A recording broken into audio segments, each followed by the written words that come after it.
All right, so last video we focused on getting the motor mount sorted and getting the motor in. That is all done. This video focusing on little things like AN lines and radiator hoses, radiator, and hopefully intercooler piping lines. So first things first, after ordering so many different fittings and miscellaneous bullshit, I think I finally figured out my turbo drain. 60 and a 30 degree barb style line. I tried doing this almost exact same situation with AN lines. I don't even know if I still have them here. I think I tried sending them back. And the line, like, one sat slightly higher than the other, so the line ended up kinking. Stupid stuff, but barb style, 10 AN still, slightly offset. I mean, it's an all downward slope. It stays consistent. I don't know why that won't work. So I still gotta throw the hose clamps on. I gotta clock the turbo just a little bit more, so I gotta make sure I don't have to move the line around on the barb, but it worked. Let me just say, barb fittings, way more of a pain in the butt than like PTFE. That rubber does not want to have any play going over those barbs on it. So either way, pain in the butt. Next, port injection kit. I got this plug thinking it was a returnless style, fuel only coming in. No, that was on me.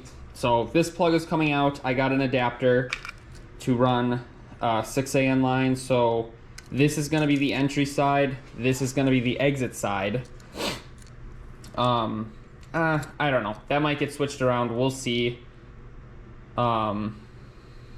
I might put entry or exit on this side so I can see the fuel pressure regulator a little bit easier. I don't think that's the end of the world. Either way, I have 6 AN lines previously, so the return is already kind of plumbed in. I can change that. The feed, I am going to basically lob it off here, put a 90 fitting that goes from a line from there to here. So that's my plan. Then fuel lines will essentially be done. I just have to check my fuel filter and pump. Otherwise, I also made this block off plate for the high pressure fuel pump, since I'm not running that and it runs off the cam. I didn't want that in there and getting fucked up with no fuel running through it. So I took out the little cup and the high pressure fuel pump, if you can see it on the ground down there. Took that out. Made a plate, used silicone so it would hopefully not leak oil. So that's all set. So I am just waiting on this one little adapter to show up either today or tomorrow. Once those are all set and situated, I'll essentially get the radiator in. A stock Ecoboost Mustang radiator hose should work for the upper. I still got to figure out something for the lower, for like, it's got a 90 off that and then come down to like down here. So I gotta figure out something for the lower. Not the end of the world, but that's the focus of this video. So I'll kind of walk through what I'm doing and go from there. Okay, so I'm running fuel line up along the back of the firewall, or the firewall, whatever. So I had 245s for when there was a 302 in here, but because now everything's happening right here, I ordered 290s. So basically, this is the feed one. This will feed into a 90, which will then route up to the front. This is the return. I'm going to cut it here, and it's going to go right into here. So that'll sit with this little extension I have on here. That'll sit nice and flush along the back of the motor. So let's get these cut, get 90s on them, and then all I'm waiting on is my adapter to go here, so that this can sit like this. As always, Duncan.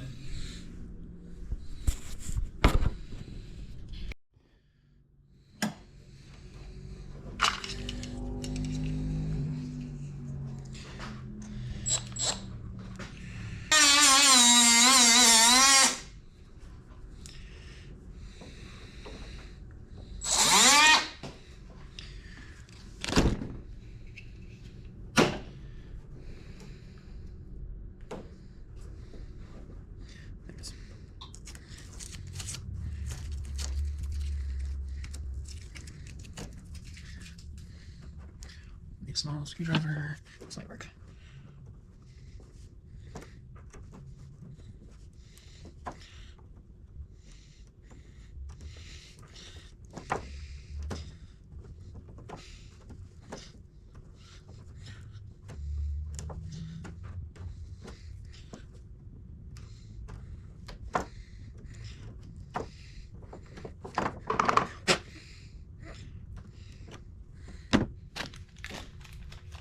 Oh, you fucking idiot. I always do this shit. Always. This has to go on first, and then you widen the line. Fucking idiot.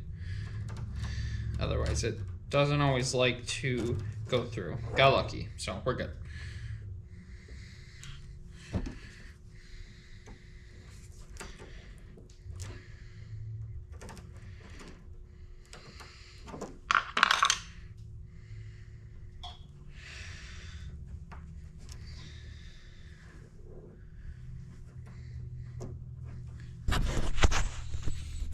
Push it so this ring, if it'll focus, is flush with the top of the plastic. And then a little bit of like lubrication. WD-40 works perfectly. Oh, just a little.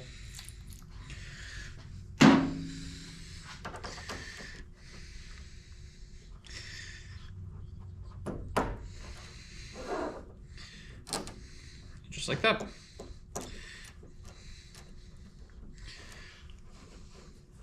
And then you just tighten that down with two. I use two adjustables because I don't care if it has some scratches on it.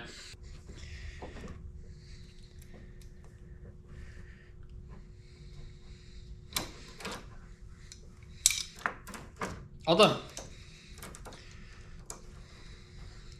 Yeah, I can tighten that down just a hair more.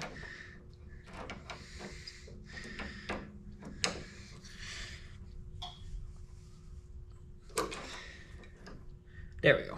All right. That one's Gucci.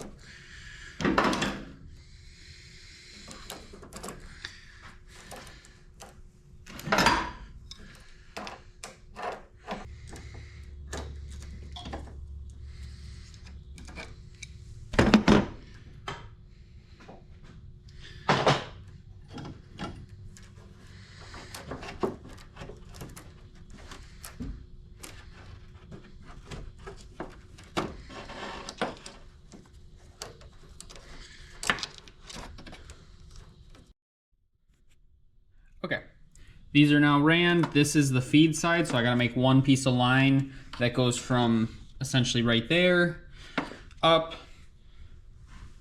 and then ends somewhere like that.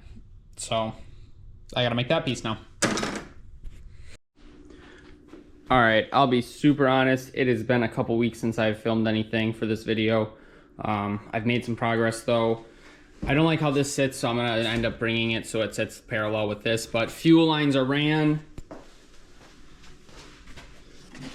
Fuel lines come out behind the motor into the inlet and outlet. So fuel lines are essentially done. I'm gonna clean those up once I know exactly where the motor sits. Radiator hoses. This one is a 2003 Corolla radiator hose.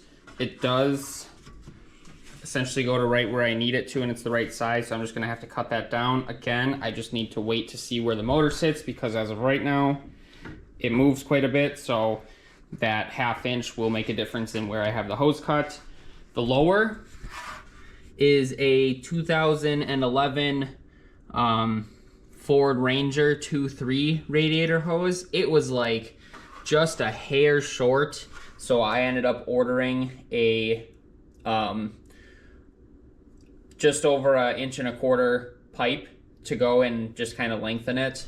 So it just gives it that extra little bit of length. Otherwise I would have had to bring the radiator forward a little bit, but I wanted to keep it in its stock location. So that's staying. That works perfectly. I'll just end up covering that up so it doesn't look like it's a two-piece radiator hose, because I think that looks dumb, but it's kind of covered up regardless. Intercooler piping. The homie Grant gave me a box of miscellaneous 90s, 45s, couplers, all sorts of random shit. So of that, this I ended up trading something for. So I got a big old intercooler in the front. So we kind of go down, up, and right to the throttle body. The turbo side is where it's getting a little bit trickier. So front core support, not structural really at any point, so I'm gonna end up tack welding that back together, but I've been hammering that in to make room. 90 degree off the intercooler, 2-inch to 2.5-inch 90 degree. That's going to come off the bottom of the turbo. I gotta pull the motor back out and cut this. This is for like the factory Fox body, like a smog canister. So I'm gonna pull the motor back out and completely cut that off and make some room on the frame rails. I gotta take the motor back out because supposedly I'm getting my ZF adapter plate, so I can get that all in, hopefully. But motor's gonna come out. I'm gonna get that sorted out, make a little bit extra room, clean up the engine bay, because I also wanna cut and smooth out the same thing on this side. So gotta make room, but anyways, this is gonna come off like that. I couldn't find any coupler that was like 120 degree coupler. So I'm gonna end up more than likely cutting this down and getting a 45 degree fitting or coupler piece so that it can then go like that. I don't know. Obviously I wanna keep it as simple as possible, so we're gonna see what I can find. But yeah, that's pretty much, because then I want to make sure that there's still more than enough room for tire clearance, that I don't have to worry at all about the tire rubbing the intercooler piping. So as long as it stays, you know, in that general area, it'll be nowhere near it. I just got to figure out this situation. But I got some stuff on the way, but I wanted to make the rest of this video before I pulled the motor back out to sort out the engine bay to get everything kind of cleaned up and dialed in. So yeah, that's pretty much a wrap of this video. All my lines are figured out. So I got coolant feed line off of the water neck. So this normally is supposed to go into like the heater core. I'm not having that, so I blocked this one off. This one will be right into a feed, excuse me, a feed for the turbo cooling. And then this is the exit, that'll go into there. Oil feed, and then my oil drain, I did finally get sorted out. So the last thing I really need to get sorted out for the motor is my belt situation. So I'm gonna go newer Ecoboost motors, use this pulley system up here. This is the wrong pulley on it though, so when I tighten it, it gets tight, or when I tighten the bolt all the way down, the pulley doesn't move.